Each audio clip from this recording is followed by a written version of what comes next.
Welcome to my channel voice of Mona. ہماری آج کی اسٹوری کا نام ہے ایمان۔ ایمان بن باپ کی بیٹی تھی۔ اس کے والد کا اس کی پیدائش سے پہلے ہی انتقال ہو گیا تھا۔ ایمان نانی کے گھر پیدا ہوئی۔ ددھیال والوں نے اس کی ماں کو باپ کے 40ویں کے دن ہی والدین کے ساتھ روانہ کر دیا۔ ابھی 2 مہینے کی ہوئی تھی کہ ماں کی دوسری شادی کر دی گئی۔ ستیلے باپ کا رویہ تلخ تھا۔ ایمان کو ہوش آیا، تھوڑی سمجھدار ہوئی تو اسے ہاسٹل میں داخل کروا دیا گیا۔ پہل دل ہی نہیں لگا، پھر آہستہ آہستہ لڑکیوں کے ساتھ دوستی ہوئی اور اس کا دل لگ ہی گیا۔ وہ ہر وقت ماں کو یاد کر کے روتی۔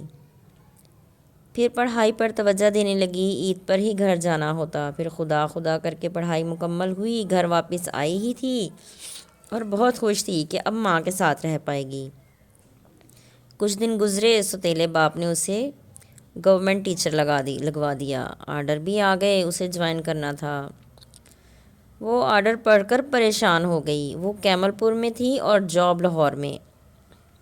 بہت فاصلہ تھا۔ اس کا مطلب اسے وہیں رہنا پڑے گا اکیلے۔ وہ پریشان ہو گئی۔ باپ کی بات ماننا ضروری تھی، وہ کسی کی سنتا ہی نہیں تھا۔ خیر وہ تیاری کر کے چل دی۔ اس کے لیے رہائش کا بندوبست بھی ہو چکا تھا۔ جوائن کرتے ہی وہ پریشان ہو گئی۔ ماحول، زبان، سب کچھ الگ تھا۔ خیر بہت جلد وہ ایڈجسٹ کر گئی۔ تنہائی نے اسے اندر سے کھوکھلا کر دیا تھا۔ گرے آنکھیں، گھنگریالے بال، سرخ و سفید رنگت، وہ بہت خوبصورت تھی۔ پھر اچانک اس کی ماں بھی لاہور آ گئی۔ انہوں نے ادھر ہی گھر لے لیا تھا۔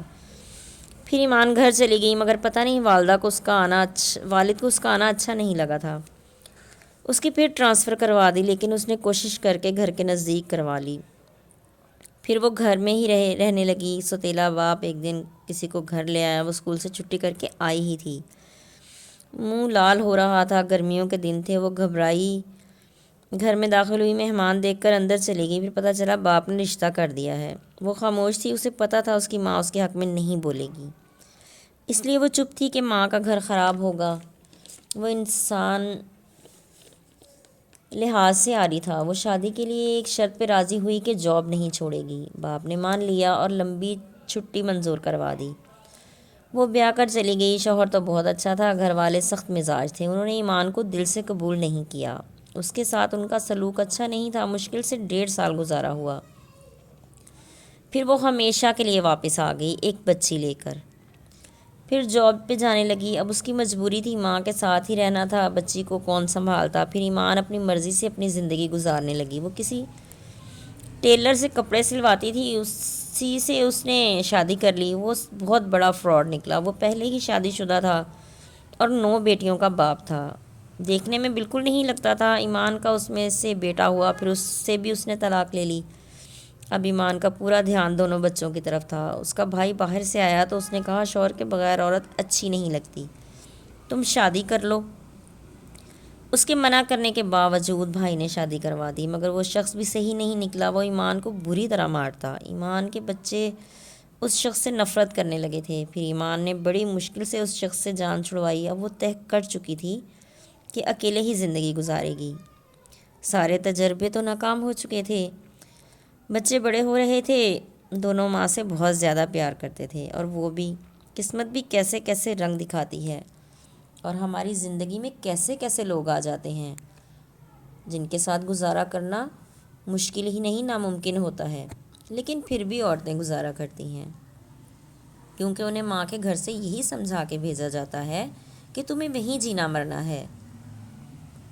وقت کے ساتھ ساتھ حالات اور وقت بدل چکا ہے۔ اب شاید وہ پہلے والی بات نہیں رہی۔ اب بعض مائیں یہ نہیں کہتی کہ تمہیں وہیں گزارا کرنا ہے،